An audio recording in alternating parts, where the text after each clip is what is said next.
At just 9 years old, Aaron Carter was already performing in arenas with the Backstreet Boys. The world saw a child star, but behind the lights, he was already carrying the weight of an adult industry.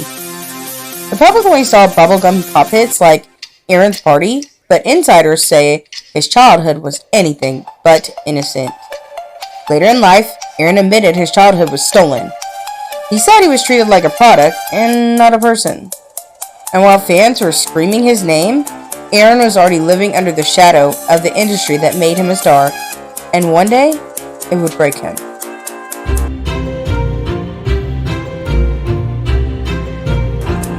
Behind the fame, Aaron's family life was far from picture perfect.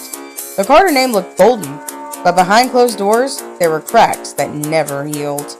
Aaron openly accused his late sister Leslie of abuse before a tragic overdose in 2012. He also claimed his brother Nick turned his back on him when he needed help the most. Few knew Aaron had started filing legal paperwork claiming family members mishandled his finances. He said they used him as a money machine while leaving him with absolutely nothing. Like, oh, they did this, parents did this. We had great parents, man. What got in the way was money, cosmetics, superficialities, and fame. Okay, because as a child entertainer, there's a law. The Coogan Law. Paul Peterson created the Coogan Law in 1970, all right? And it's called, Paul Peterson, the child actor, Coogan Law, 50% of your whose money. parents stole all his money. Right. So they made a law after him. So my parents decided to find a way to get around that. Okay. And when I turned 18 years old, I got hit with $7.8 million of taxes that they didn't pay when I was 11 and 12 years old. Wow. And all the penalties.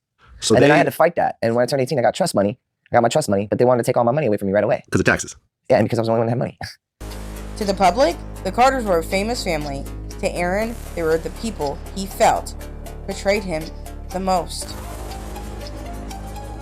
As Aaron tried to transition from teen idol to adult artist, he faced a new kind of danger, the industry itself. He claimed he was blacklisted, blocked from opportunities, because he spoke out on the exploitation and shady dealings behind the scenes. He also hinted that the powerful figures in the music world wanted him quiet. He had to remember cryptic messages. If I disappear, you'll know why. Words that in hindsight feel chilling. Insiders suggest he was constantly monitored. Friends say he felt followed and handlers controlled much of his schedule and online activity. Aaron hinted at knowing secrets the public wasn't ready to hear. The boy who once sang for millions became trapped, not by fans, but by the very industry that made him a star. And the more he spoke, the more dangerous it became. In the weeks leading up to his death, Aaron's behavior became increasingly erratic. Live streams were deleted almost as soon as they went up, and cryptic posts hinted he felt unsafe.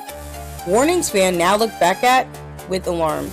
Friends said he spoke about self-medicating to sleep and avoiding people he didn't trust. On November 4th, a wellness check was requested. Police reportedly found nothing unusual. Then on November 5th, 2022, Aaron Carter was found in the bathtub at just 34 years old. Official reports cite an accidental overdose of Xanax and difluorine inhalation, but some details remain a mystery. Housekeepers reported the water was a strange color, a detail barely mentioned in media coverage. His last live streams had vanished, and fans remember his final post a cry for help, now haunting in hindsight. Aaron Carter's final days weren't just about addiction. They were a window into a star who felt hunted, silenced, and trapped by the world that once celebrated him. I understand all too well how Aaron Carter felt. When your family betrays you, holds you hostage, and financially abuses you? These are just possible theories. This is what he reported on. This is how he felt. With my story, I can completely understand how they can make you look erratic, unresponsible. That's just how they play this game, to target the youngest one, the youngest child. In a world where money talks and poorness walks. Unfortunately, a lot of people judge people on not having money, fame, or status, and ignores red flags, just not feeling like that person is worthy to live. A lot of people think that if you don't seek money, you're weak. You're not worthy of life, and that's why they attack you. Poor Aaron Carter is a really good example of facing gang stalking, and that they won because they bullied him into death. That's how they do it. They end it all. That's all they want to do.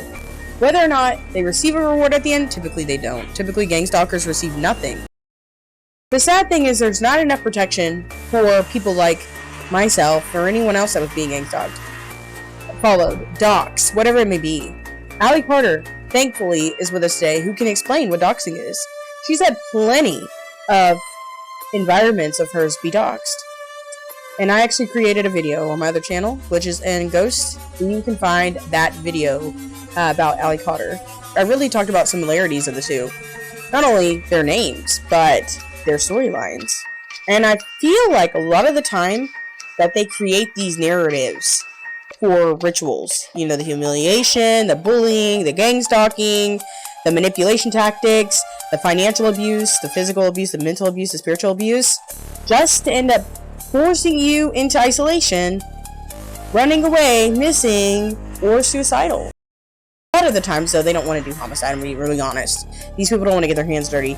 They would rather you off yourself than they do it for you. Because that can be tracked later. They know that. So what they do is hire people to bully you. Even in your workplaces. They strategically call up your employer, offer them some kind of incentive to target you, to force you out of the system. See, they come up with this plan where if they can take away your freedom, your financial stability, your stability in general, they have you in their control. And at that point, they do whatever they want. They do life insurance plot, they do marriage plot, identity theft, they even mess with your social security, your credit score. They do the worst of the worst. And these individuals, thankfully, are going to be stopped. This ends now. Aaron Carter did not deserve what happened to him. You can see what the dynamics was. You've got to watch the Carters, y'all. Y'all have to watch it if you haven't.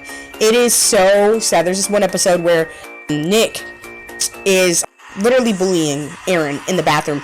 And the lights are shut off. And you hear Aaron screaming. And his sister is just outside of the door. I'm just sitting here like, oh my god. So sad, y'all. I'm going to find the clip and put it in here because I literally bawled my head off. It is so traumatic. So stay tuned. I'm going to go ahead and flip that clip. Oh, but please don't miss it. You say this every night. Yeah, but let me tell you something real quick. You're going to turn the music down and respect me. Hey, don't spit in my face. All right? Don't spit in my face. All right? You're going to respect me. Don't spit in my face. Respect me. Don't spit in my face, Nick. Don't spit in my face. I'm sick of you doing this. Stop it. Stop it. You're going to respect me. Stop it. What are you doing? You're going to respect me. What's wrong with you? What's wrong with you? You're going to respect my house in my room. Please leave your thoughts in the comments about how you feel about this. Do you think that Aaron Carter was really an overdose?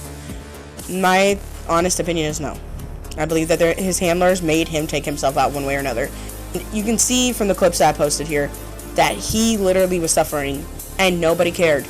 It's just the saddest and cruelest story.